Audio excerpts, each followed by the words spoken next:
ఒక కాలర్ అయితే ఉన్నారు రవీంద్రనాథ్ గారు కర్నూలు నుంచి బిందు గారు నమస్కారం అండి. నమస్కారం సార్. చెప్పండి సమస్య ఏమిటండి? సార్ మా అమ్మాయికి 1 సంవత్సరంన్నర అయింది సార్ పెళ్లి చేసి. అయితే ఆ అబ్బాయికి ఇప్పుడు 2 కిడ్నీలు ఫెయిల్ అయినాయి సార్. అయితే ఆ అబ్బాయికి 2017లోనే వచ్చింది సార్ ఇది CKD జబ్బు అని. దాచిపెట్టి పెళ్లి చేసుకున్నారు సార్. ఇప్పుడు అమ్మాయికి ఒక బాబు సార్. అమ్మాయిని పంపించేస్తున్నారు సార్ మా ఇంటికి. వాళ్ళ ఇల్లు తాళం వేసుకొని ఎక్కడికి వెళ్ళిపోయినారు సార్. ఇప్పుడు మేము ఎట్లా సార్ దీని నుంచి? మేము పల్లెటూరు సార్ మాది. అమ్మాయిని ఎక్కడున్నారో మీకు తెలుసా? మీ అమ్మాయి వాళ్ళ హస్బెండ్ తెలియట్లేదు సార్. చెప్పట్లేదు. ట్రీట్మెంట్ కోసం పోయినాము, హైదరాబాద్ పోయినాము, ఇంకెక్కడ పోయినాము, ఎక్కడో పోయినాము, చెప్పడం లేదు సార్ కరెక్ట్ గా. ఎక్కడ పోలీస్ స్టేషన్ లో కంప్లైంట్ ఇచ్చారా తల్లి? ఏం కంప్లైంట్ ఇవ్వలేదు సార్. తెలియదు సార్ మాకి. మీరు పోలీస్ స్టేషన్ లో కూడా కంప్లైంట్ ఇవ్వలేదు. మీరు ఎక్కడ ఉంటారమ్మా? కర్నూలు దగ్గర పల్లెటూరు సార్ మాది. కర్నూలు దగ్గర ఒక పల్లెటూరులో ఉంటారు. దగ్గరలో మీకు ఏ పోలీస్ స్టేషన్ పరిధి కిందకు వస్తుందో ఇమీడియట్గా మీరు ఆ పోలీస్ స్టేషన్లో మిస్సింగ్ కేసు కింద పెట్టండి అమ్మా. ఫస్ట్ ఇమీడియట్గా పోలీస్ స్టేషన్లో కంప్లైంట్ చేయండి. లేదా మీకు ఆంధ్రప్రదేశ్లో అయితే 101 నెంబర్ ఉంటుంది, ఆ నెంబర్కి కాల్ చేయండి. ఇమీడియట్గా ముందుగా మన పోలీసులకు ఇన్ఫార్మ్ చేయడం ఉంది ఫస్ట్ పార్ట్ అమ్మా. మీరు ఇన్ఫార్మ్ చేయండి, జరిగిన విషయం తెలియపరచండి, ఫస్ట్ పోలీసులకు తెలియపరచండి. నెంబర్ 2, మీ భర్త తాలూకా అంటే మీ అమ్మాయి తాలూకా భర్త మీ అల్లుడు గారు అవుతారమ్మా ఆయన? అవును సార్. ఆయన సంబంధించి ఆయన జాబ్ ఎక్కడ చేస్తున్నారు, ఏం చేస్తున్నారు, ఆయన డీటెయిల్స్ అలా వాళ్ళ ఆఫీస్కి వెళ్ళి మీరు జాబ్ తీసేస్తున్నారు సార్. జాబ్ పోయింది సార్. జబ్బు బయటపడినప్పుడే జాబ్ పోయింది సార్. ఎవరికి? ఆయనకి జబ్బా మీ అమ్మాయికి జబ్బమ్మా? అబ్బాయికే సార్. ఆ అబ్బాయికే జబ్బు సార్. 2017లో వచ్చింది. దాచిపెట్టి పెళ్లి చేసుకున్నారు సార్. సంవత్సరంన్నర అయింది సార్. ఒక 4 నెలల బాబు కూడా ఉన్నాడు సార్. అమ్మ ఇది చాలా ప్రమాదం. మీరు ఇమీడియట్ గా దగ్గరలో ఉన్న పోలీస్ స్టేషన్కి వెళ్ళి మీరు ఇన్ఫార్మ్ చేయండి. మిస్సింగ్ కేసుగా ఫైల్ చేసి పోలీసులు ఎంక్వైరీ చేస్తారు. మీరు ఇమీడియట్ గా మీకు అక్కడ ఈ కార్యక్రమాలు అవుతుంటాయి, ప్రజాస్పందన, ప్రజావాణి లాంటి కార్యక్రమాలు అవుతుంటాయి. మీరు అక్కడ కూడా వెళ్ళివ్వండి. వీలైతే మీరు డైరెక్ట్గా దగ్గరలో ఉన్నటువంటి CA గారు, స్టేషన్ హౌస్ ఆఫీసర్ అంటారు, SHO గారిని కలవండి. అదేవిధంగా వీలైనంత వరకు మీరు దగ్గరలో ఉన్న మీ SP గారి ఆఫీస్లో వెళ్ళి కలిసి మీరు ఇన్ఫార్మ్ చేయడం చాలా మంచిది. లేట్ చేయకుండా ఇమీడియట్గా మీరు ఈ క్షణం వెళ్ళి మీరు పోలీస్ స్టేషన్లో కంప్లైంట్ చేసుకుంటే చాలా మంచిదమ్మా. సార్ పాపకి 26 ఏళ్ళు సార్. వాళ్ళు అన్ని ఉన్నాయి సార్ మా దగ్గర సర్టిఫికెట్లు. CKD జబ్బు వచ్చింది సార్ వానికి. అమ్మా 40 లక్షలు దాకా ఖర్చు చేసినాం సార్. పెళ్లికి కట్నము అన్నిటికీ పట్టుబట్టి సాధించి తీసుకున్నారు సార్. ఇప్పుడు ఏమో వాళ్ళ పేరెంట్స్ ఎక్కడ ఉంటారమ్మా? మీ ఊర్లోనే ఉంటారా వాళ్ళ పేరెంట్స్ కూడా? లేదు సార్, వాళ్ళు కర్నూలులో ఉంటారు సార్. అయితే వాళ్ళ అబ్బాయి వాళ్ళ నాన్ననే సార్. ఎవరు లేరు సార్ వానికి. వాళ్ళిద్దరు తాళం వేసుకొని వెళ్ళిపోయినారు సార్. మీరు కాల్ ఇమీడియట్ గా మీరు ఏం చేస్తారంటే పోలీస్ స్టేషన్ లో కంప్లైంట్ ఇవ్వండి. ఈ షో అయిపోయిన తర్వాత నేను మీతో పర్సనల్ గా మాట్లాడతాను తల్లి. సార్ సరే sir. Thank you sir. Me number ఇదే కదా? మా వాళ్ళు మాట్లాడతారమ్మా, మా లీగల్ టీమ్. సార్ ఇదే సార్, ఇదే సార్. తప్పనిసరిగా అమ్మా. Thank you so much. Okay. So ఇలాంటి సందర్భాలు జరుగుతూ ఉంటాయి. అంటే భర్తలు మోసం చేయడం భార్యల్ని, అంటే భార్యలు భర్తలను మోసం చేయడం రకరకాలుగా ఉంటాయి సార్. ఇప్పుడు పెళ్ళి అనేది ఇందాక మనకు కాల్ వచ్చినట్టు ఆ జబ్బుని దాచిపెట్టి పెళ్ళి చేశారు అని చెప్తున్నారు. సో ఇది కూడా బేస్ చేసుకొని మనం కేసు వేయచ్చా? అంటే కేసు 100% వేయొచ్చండి. ఈ జబ్బు ఏదైతే ఉందో అతనికి ఉన్నటువంటి డిసీజ్ని హైడ్ చేస్తూ అమ్మాయి యొక్క జీవితాన్ని నాశనం చేశారు కాబట్టి ఇమీడియట్గా వాళ్ళ యొక్క ఎంటైర్ పేరెంట్స్ మీద కూడా కేసు పెట్టే అవకాశం కూడా ఉంటుంది. దీన్ని యాక్చువల్గా ఏంటంటే ఆయనకున్న డిసీజెస్ అన్నీ కూడా హోల్డ్ చేసి పెట్టి అమ్మాయిని పూర్తిగా ఏదో కట్నం కోసం అని చెప్పి వేశారు కాబట్టి 498A అన్నది కేసు వేసుకొని వాళ్ళ పేరెంట్స్ ఆ అబ్బాయి వాళ్ళ యొక్క పేరెంట్స్ మీద కూడా మనం కేసు వేసే అవకాశం ఉంటుంది. వాళ్ళు కూడా మనం కంప్లైంట్ తీసుకోవచ్చు. కిట్టి గారు,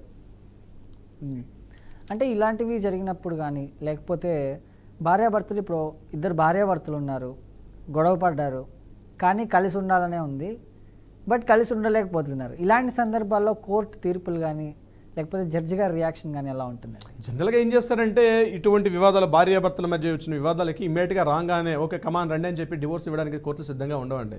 మ్యాక్సిమం కౌన్సిలింగ్ ఇచ్చే ప్రయత్నం చేస్తారు కోర్టులు. మనకి ప్రత్యేకంగా మన కోర్టులో కూడా ఫ్యామిలీ కోర్ట్స్లో వెనక కూడా ఉంటారు, ఆ కోర్టు బ్యాక్ సైడ్ ఆవరణలోనే ఉంటారు కొంతమంది ఫ్యామిలీ కౌన్సిలింగ్ వాళ్ళు. అసలు ఎందుకు జరిగింది, ఎలా జరిగింది, చిన్న చిన్న కారణాలు కూడా ఉంటాయి. కిట్టి గారు, విడిపోవడానికి పెద్ద పెద్ద కారణాలు ఉండవు. మీరు చెప్తే నవ్వుతారు. నాకు వచ్చే కొన్ని కేసులు నేను చేస్తాను. అతనికి బాపు గారిలా పెద్ద జడ వేసుకోవాలంటే తన వైఫ్ అలా ఉండాలని కోరిక. ఆమె పోనీ టైల్ వేసుకుని ఉంటుంది. మా మిస్సెస్కి పోనీ టైల్ అంటే నేను చెప్తుంటే వినట్లేదు, పెద్ద జడ వేసుకోమని, కాబట్టి నాకు డివోర్స్ ఇచ్చామని చెప్పినటువంటి మహానుభావులు కూడా కొంతమంది ఉన్నారు. కొంతమంది అమ్మాయిలు వస్తారు, సార్ మా ఆయనకి పెద్ద పొట్టు ఉందండి, ఆయనకి పొట్ట తగ్గించుకోవట్లేదు, నేను ఈ పొట్ట ఉన్నటువంటి వ్యక్తితో నేను కలిసి కాపురం చేయలేను సార్, అది చూపించి నాకు డివోర్స్ ఇచ్చామని చెప్పినటువంటి మహిళా సోదరిమణులు కూడా ఉన్నారు. సో ఇలాంటి చిన్న చిన్న కారణాలకి ఏదో కోర్టులో ఇవ్వండి. వీళ్ళంతవరకు కూర్చోబెట్టి కౌన్సిలింగ్ ఇచ్చే ప్రయత్నం చేస్తారు. వాళ్ళని కూర్చొని మాట్లాడే ప్రయత్నం చేస్తారు ఇరు వర్గాలు కూడా. ఒకప్పుడు ఇంట్లో ఇరు పెద్దలు కూడా కూర్చొని మాట్లాడుకునేవారు. ఇద్దరు మాట వినే పరిస్థితి లేదు కాబట్టి ఇటువంటి సందర్భాల్లో కోర్టు కౌన్సిలింగ్ ఇచ్చే ప్రయత్నం చేస్తారు. మాలాంటి అడ్వకేట్స్ కొంతమంది ఉంటాం, మేము కూడా మా లేడీ అడ్వకేట్స్ ఉంటారు, మేము ఉంటాం. వీళ్ళంతరకు ఫ్యామిలీ కౌన్సిలింగ్ ద్వారా వాళ్ళని కలిపే ప్రయత్నం చేస్తామండి. వచ్చారు కాబట్టి డివోర్స్కి అప్లై చేసిండి అని అన్నట్టుగా చాలామంది ఉంటారేమో. మంచి అడ్వకేట్స్ కూడా ఉన్నారు ఇంకా మన సమాజంలో. మరో కాలర్ అయితే ఉన్నారు ఖమ్మం నుంచి లక్ష్మి గారు. లక్ష్మి గారు నమస్కారం అండి. నమస్తే చెప్పండి, సమస్య ఏమిటండి? సార్, మా చెల్లిది పెళ్ళైంది 2004లో. ఓకే, అమ్మా మీరు ఎక్కడి నుంచి మాట్లాడుతున్నారమ్మా? ఖమ్మం ఖమ్మం నుంచి. నుంచి సార్. ఓకే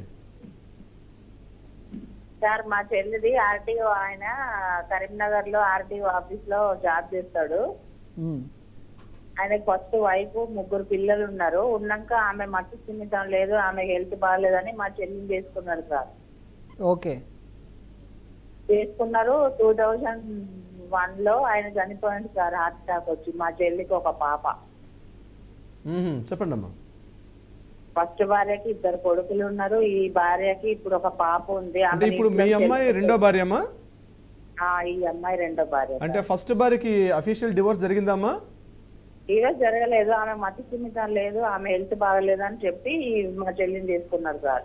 మరి ఫస్ట్ భార్యకి విడాకులు ఇవ్వకుండా రెండో పెళ్లి చేసుకోవడం తప్పు కదమ్మా. కోర్టు కూడా యాక్సెప్టెన్స్ ఇవ్వ కదా. మీరు ఎట్లా చేశారు ఆ విషయాన్ని? ఆమె కూడా వాళ్ళ 2 సిస్టర్స్, కజిన్ సిస్టర్స్ సార్, అన్న తమ్ముళ్ళ పిల్లలు. పెద్దనాన్న కూతురు ఉండంగానే మా నాన్న మా చెల్లిని ఇచ్చిండు సార్. ఇప్పుడు ఆయన 2001లో చనిపోయిండు. ఆ చెల్లిని, వాళ్ళ కూతుర్ని, ఆ పెద్ద భార్య కొడుకు, వాళ్ళ బాబాయిలు, వాళ్ళ మేనమామల ఇంట్లోంచి వెళ్ళగొట్టేసిండు సార్. అమ్మా తప్పనిసరిగా నేను మీతో మాట్లాడతాను. ఈ షో వేరే కాల్స్ కూడా వస్తున్నాయి కాబట్టి ఈ షో అయిన తర్వాత మనం అటెండ్ చేద్దాం. కిట్టు గారు ఈ కాల్ మనం ఓకే మాట్లాడతానమ్మా. మీతో నేను పర్సనల్గా మాట్లాడతాను. అంటే ఇప్పుడు విడాకులు అయిన తర్వాత పిల్లల కస్టడీ అనేది ఎలా ఉంటుంది సార్? అంటే ఎవరికి చెందుతారు పిల్లలు అనేది? పిల్లల కస్టడీ అన్నది కూడా వెరీ ఇంపార్టెంట్ కీ పాయింట్. ముఖ్యంగా కిట్టు గారు, ఇందులో ఎలా ఉంటుందంటే తల్లి తండ్రి ఇద్దరు కూడా నేషనల్ గార్డెన్స్ అంటారు. చాలామందికి తెలియని విషయం ఏంటంటే పుట్టిన రోజు నుంచి 5 నెలల వరకు, అంటే మదర్ ఫీడింగ్ ఇస్తున్న వరకు మదర్ యొక్క స్పర్శ ఉంటుంది. అంటే మదర్ ఒక అటాచ్మెంట్ ఉంటుంది. అప్పటి వరకు బాబు కానీ పాప కానీ మదర్ దగ్గరే ఉండాలి. తరువాత అంటే ఎప్పుడైతే మదర్ ఫీడింగ్ నుంచి కాస్త దూరం అవుతుంటాడో ఆ ఇన్ఫాంట్ బేబీ, అప్పటి నుంచి ఫాదర్ యొక్క ఇంపార్టెన్స్ కూడా ఉంది. చాలామంది అభిప్రాయపడతారు మదర్ కంప్లీట్గా నేచురల్ గార్డెన్ కాబట్టి మేజర్ అయ్యేదాకా లేకపోతే 5 ఏళ్ళ దాకా మదరే ఉండాలి అన్నటువంటి చాలా సందర్భాల్లో మేము వింటూ ఉంటాం. అది చాలా తప్పు. ఫాదర్ కూడా నేచురల్ గార్డెను. చాలా సందర్భాల్లో ఫాదర్ యొక్క ఇంపార్టెన్స్ కూడా ఉంటుంది. అందుకని అది అమ్మాయి అయినా అబ్బాయి అయినా తర్వాత ఒక 5 మంత్స్ 6 మంత్స్ తర్వాత నుంచి ఆ కేరింగ్ అనేది ఫాదర్ కూడా ఇస్తారు. అక్కడ చైల్డ్ కాస్త విజిటింగ్ అవర్స్ ఇస్తారు. కొన్ని సందర్భాల్లో ఫాదర్ కంప్లీట్గా అంటే వేరే మ్యారేజ్ చేసుకోకుండా వేరే పర్సన్ తోటి లివ్ ఇన్ రిలేషన్షిప్లో లేనప్పుడు ఆ బేబీ కేరింగ్ కంప్లీట్గా ఫాదర్ కూడా తీసుకోవాలి. తీసుకునే సందర్భాలు ఇచ్చిన సందర్భాలు కూడా చాలా ఉన్నాయి. అయితే ఇక్కడ బాబు అబ్బాయి అయితే మాత్రం తప్పనిసరిగా మేజర్ అయ్యే వరకు కూడా ఫాదర్కి రెస్పాన్సిబిలిటీ ఉంటుంది. అమ్మాయి అయితే నాట్ ఓన్లీ ఒక 18 ఇయర్స్ అనే కాకుండా అమ్మాయి తన సొంత కాళ్ళ మీద నిలబడడం, అంటే ఒక జాబ్ రావడం కానీ లేకపోతే మ్యారేజ్ వరకు కూడా ఫాదర్ యొక్క ఇంపార్టెన్స్ ఉంటుంది. ఇది చాలామంది కన్ఫ్యూజ్ అవుతుంటారు. కంప్లీట్గా మదర్ దగ్గరే ఉండాలి. చిన్నపిల్లలు కాబట్టి 2 ఇయర్స్ బేబీస్ 5 ఇయర్స్ బేబీస్ కాబట్టి చిన్న బాబులు కాబట్టి వీళ్ళందరూ కూడా మదర్ దగ్గర ఉండాలనుకోవడం తప్పు. చాలామంది పేరెంట్స్ నా దగ్గరకు వచ్చి ఏడ్చుకున్న వాళ్ళు చూస్తారంటే, సార్ నా బిడ్డని నేను చూసుకుందాం అంటే నేను రానియట్లేదు, నా వైఫ్ రానియట్లేదు, వాళ్ళ మదర్ని కంప్లీట్గా అట్టే పెట్టుకుంటారు, నేను అప్పుడప్పుడు ఎంత ప్రేమగా చూసుకుందాం ఉన్నా రానియకుండా మదర్ కంట్రోల్ చేస్తుంది, సార్ నాకేం ఇప్పించండి అంటే మేము కొన్ని కేసుల్లో చైల్డ్ కస్టడీ తీసుకున్నాం. ముఖ్యంగా హస్బెండ్ వైపు నుంచి మదర్ ఒక్కటే కాదు, ఎందుకంటే పిల్లలు కూడా ఉంటుంది ఫాదర్ని చూడాలి. చిన్న స్కూల్కి వెళ్తారు. స్కూల్కి వెళ్ళేటప్పుడు పేరెంట్స్ మీటింగ్తో అవుతుంటాయి. ఆ మీటింగ్స్లో వేరే వాళ్ళ ఫ్రెండ్స్ వచ్చి ఫాదర్ని మదర్ని వచ్చి తీసుకెళ్ళేటప్పుడు నాకు కూడా ఒక ఫాదర్ ఉంటే బాగుంటుంది కదా వాళ్ళు ఫీల్ అవుతారు. ఆ చిన్న పసివృధాల పైన తండ్రి లేనటువంటి బాధను కల్పించకండి. మీరు తల్లిగా మీకు మీ ఇద్దరి మధ్య ఇటువంటి కష్టాలు ఉంటే ఉండొచ్చుగాక, దట్ ఇస్ డిఫరెంట్. కానీ ఫాదర్ని దూరం చేసే హక్కు ఏ తల్లికి కూడా లేదు. మీరు తల్లి కావచ్చు, మీ ఇంపార్టెన్స్ మీదే. అంత మాత్రాన పిల్లడు పూర్తిగా మీ హక్కు కాదు. ఆయన డబ్బులు ఇచ్చినటువంటి ఏటీఎం మిషన్ కాదు అతని యొక్క ఫాదర్ మాత్రం. ఆ ఫాదర్ కూడా బాబుని చూడాలి. ఆ హస్బెండ్ కూడా ఎమోషన్స్ ఉంటాయి, పాప కూడా ఎమోషన్స్ ఉంటాయి ఫాదర్ని చూడాలని. దాన్ని కట్ చేసే ముఖ్యంగా వైఫ్లు కూడా లేదు కిట్టుగా.